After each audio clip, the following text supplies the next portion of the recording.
Des d'avui i fins dissabte, una selecció de llibres per als més petits de la casa ocupen les sales d'adults de les biblioteques de la ciutat. El motiu, la celebració del Dia Internacional del Llibre Infantil.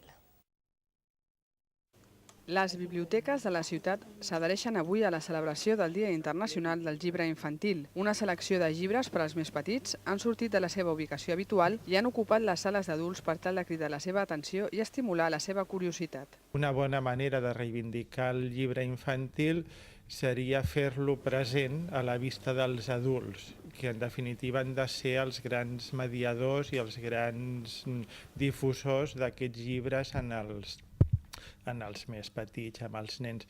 I per tant el que vam decidir és envair les sales d'adults de les biblioteques amb llibres infantils. La intenció és conquerir el cor de la gent adulta i que vegin que a través d'ells els nens poden arribar a uns llibres que els descobriran tot tipus d'històries.